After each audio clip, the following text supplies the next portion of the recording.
కడాన మీరు చూస్తే అధ్యక్ష సర్వే రాళ్లపైన 650 కోట్లు ఖర్చు పెట్టారు. సర్వే రాళ్లపైన బొమ్మలు వేసుకున్నారు. దానిపైన 20-30 కోట్లు అయింది ఆ సర్వే రాళ్లపైన ఉండే బొమ్మలు తీయడానికి. ఒక డిస్ట్రక్షన్ అనేది ఏ విధంగా చేశారో మీరు ఒక్కసారి ఆలోచించుకోవాలి. ఇంకో పక్కన అధ్యక్ష గవర్నమెంట్ బిల్డింగులకి ఎక్కడ చూసినా రంగులు వేశారు. కడాన రంగుల పిచ్చి ఎంతవరకు పోయిందంటే కడాన మనకు వేస్ట్ టు ఎనర్జీ కాంపోస్ట్ షెడ్లు కట్టాం. ఆ షెడ్లు కూడా వేసారు. కోడిగుడ్డు కూడా వేసే పరిస్థితికి వచ్చారు. ఒకటి కాదు అధ్యక్ష, చెట్లకు వేసే పరిస్థితికి వచ్చారు, గుళ్ళకేసే పరిస్థితికి వచ్చారు,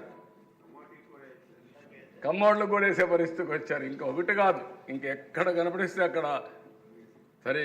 ఇంకా పట్టాదారు పాసు పుస్తకాలు ఎవరిదో ఆస్తి ఎవరు తల్లిదండ్రులు ఇచ్చారు, స్వార్జితం. అలాంటి దానిపైన కూడా బొమ్మ వేసుకొని ఆనందపడితే ఇప్పుడు ఆ ప్రింట్ అవి మళ్ళా రాజముద్ర వేయాలంటే ఈరోజు మళ్ళా పుస్తకాలన్నీ ప్రింట్ చేసే పరిస్థితికి వస్తూ ఉంది. అంటే డిస్ట్రక్షన్ ఎంత చేశారో ఇది ఒక ఉదాహరణ దిశ. అందుకనే దిశ దీని తర్వాత మనం అందరం గుర్తుపెట్టుకోవాల్సింది, ఫోకస్ చేయవలసిన విషయం ఉద్యోగం, ఉపాధి. ఈ ప్రభుత్వం ఏదైతే ఎన్నికల ముందు చెప్పామో 20 లక్షల ఉద్యోగాలు కల్పన ఎన్డీఏ బాధ్యత, దానికి కట్టుబడి ఉన్నాం. అవన్నీ కూడా ఇప్పటికే మీరు చూస్తే 6,50,000 కోట్ల రూపాయలు ఎంఓయూలు చేశాం. దీంతో 5 లక్షల ఉద్యోగాలు వస్తాయి. ఇంకా కొన్ని ప్రాసెస్లో ఉన్నాయి. 5 సంవత్సరాల్లో ఫోకస్ చేస్తాం. నేను ముందే చెప్పాను, డిఎస్సి పూర్తి చేస్తాం. డిఎస్సి పూర్తి చేసి రాబోయే సంవత్సరానికంటే ఎగ్జామ్ ఇది స్కూల్స్ ఓపెన్ చేయకమునిపే దీన్ని పూర్తి చేస్తామని చెప్పి కూడా నేను మీకు తెలియజేస్తున్నా. మొన్నే ప్రధానమంత్రి వచ్చారు. ఎన్టీపీసీ అదే మాదిరిగా జెన్కో కలిసి 2 లక్షల కోట్ల రూపాయలతో ఒక గ్రీన్ ఎనర్జీ ప్లాంట్ ఓపెన్ చేశారు. రామాయపట్నంలో 95,000 కోట్ల రూపాయలు ఖర్చు పెట్టి బీపీసీఎల్ రిఫైనరీ పెడుతున్నారు. నక్కపల్లి ఫార్మా, కృష్ణపట్నంలో ఒక ఇండస్ట్రియల్ పార్క్, ఓర్వకల్లు ఎక్కడైతే కర్నూలు, ఇంకో పక్క కొప్పర్తి, కడప 4 ఇండస్ట్రియల్ పార్కులు కూడా శాంక్షన్ చేశారు. దీనివల్ల రాబోయే రోజుల్లో ఉపాధి అవకాశాలు మెరుగుపడతాయి. ఇవి కాకుండా మీరు చూస్తే అధ్యక్ష రాష్ట్రాన్ని గ్రీన్ ఎనర్జీ హబ్గా తయారు చేయాలని ముందుకు పోతున్నాం. 10 లక్షల కోట్ల రూపాయల పెట్టుబడులతో ఒక్క ఎనర్జీ సెక్టర్లో 7,50,000 మందికి ఉద్యోగాలు కల్పించే కార్యక్రమానికి శ్రీకారం చుట్టాం. ఇది కాకుండా దిశ గవర్నమెంట్లో ఎప్పటికప్పుడు ఉద్యోగాలు ఇస్తాం. గవర్నమెంట్లో ఉండే ఉద్యోగాలన్నీ కూడా అవసరమైతే నోటిఫై చేసి ఏ టైంలో ఏమి ఇవ్వగలుగుతామో దాన్ని కూడా నోటిఫై చేస్తాం. కడాన దిశ వర్క్ ఫ్రమ్ హోమ్ కూడా తీసుకొస్తాం. బాగా చదువుకున్న వాళ్ళు ఉంటే వాళ్ళందరికీ ఇంటి దగ్గరనే ఉద్యోగాలు ఇచ్చే పరిస్థితి కూడా తీసుకొస్తాం. టీసీఎస్ అయితే విశాఖపట్నంలో 10,000 మందికి ఉద్యోగాలు ఇవ్వడానికి ముందుకు వచ్చారు. గూగుల్ ముందుకు వచ్చారు. ఇవన్నీ కూడా ఇంకో పక్కన విశాఖపట్నం స్టీల్ మారిగానే మీరు ఇంకో పక్క చూస్తే ఆర్సిలర్ మెటల్ అయితే ఒక స్టీల్ ప్లాంట్ పెట్టడానికి ముందుకు వచ్చారు. ఇవన్నీ కూడా మనం ముందుకు తీసుకుపోగలిగితే ఉపాధి అవకాశాలు మెరుగుపడతాయి. ఈ ప్రభుత్వం పేదరికం తర్వాత టాప్ ప్రియారిటీ ఉపాధి కల్పించడం, దీనికి కట్టుబడి ఉన్నాం. ఇవన్నీ చేస్తామని చెప్పి కూడా నేను మీకు తెలియజేస్తున్నా. ఇదే కాకుండా దిశ ఒకవేళ ఎవరైతే యువతున్నారో వాళ్ళకు ఉద్యోగాలు రాకుండా బాధపడే సమయంలో నిరుద్యోగ భృతి ఇస్తా ఉన్నాం. నెలకు 3,000 రూపాయల నిరుద్యోగ భృతి కూడా ఈ ప్రభుత్వం ఇస్తామని వాళ్ళందరికీ హామీ ఇస్తున్నా. Top priority employment. ఎవరైతే ఎనర్జెటిక్గా ఉండే యువత నిర్వీర్యం కావడానికి వీల్లేదు, వాళ్ళు సమర్థవంతంగా ఉపయోగించుకుంటామని చెప్పి కూడా నేను మీకు తెలియజేస్తున్నాను.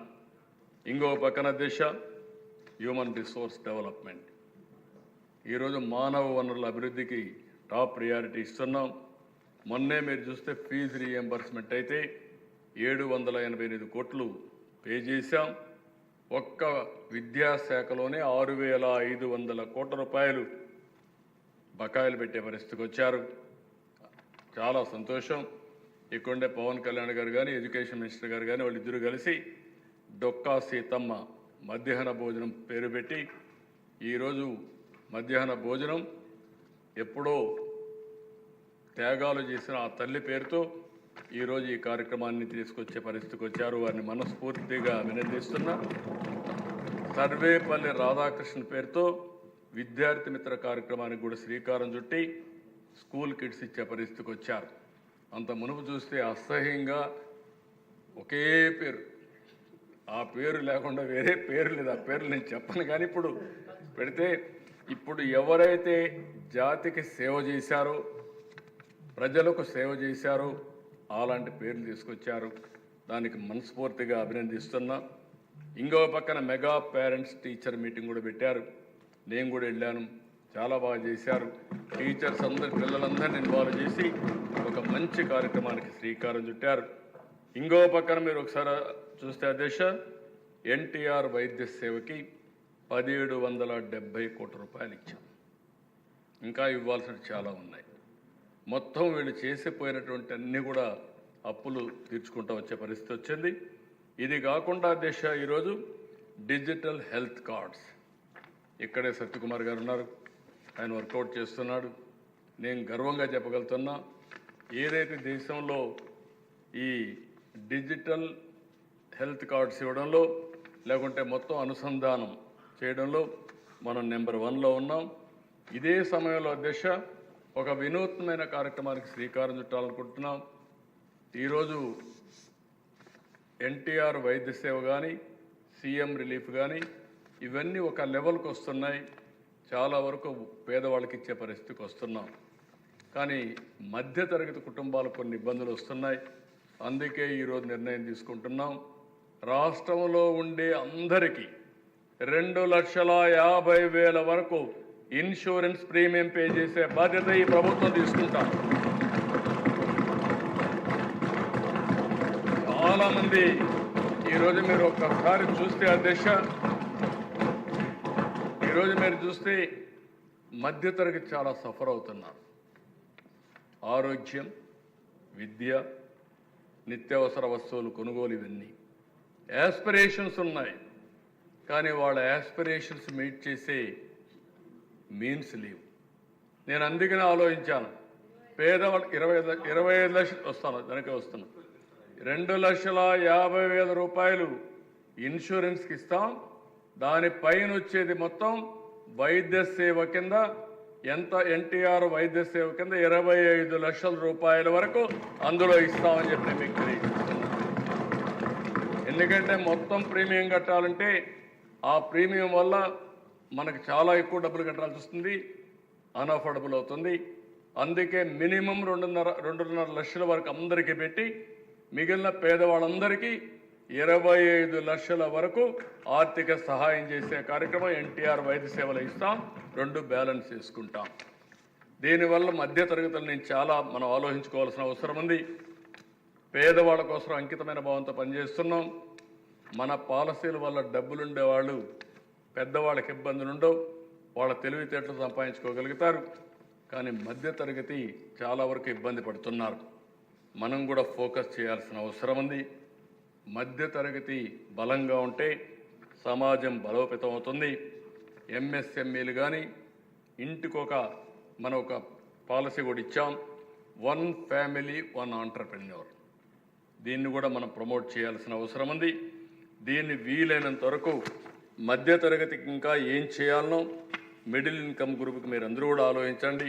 టైం టు టైం ఆలోచిద్దాం. మధ్యతరగతిని కూడా ఆదుకునే బాధ్యత ఈ ప్రభుత్వం తీసుకుంటామని చెప్పి కూడా నేను మీకు తెలియజేస్తున్నా. చాలా ఈరోజు గర్వంగా చెప్పగలుగుతున్న దిశ, ఈరోజు పోలవరం తెలుగువారి కళ, ఆంధ్రప్రదేశ్కి ఒక బ్యాక్ బోన్.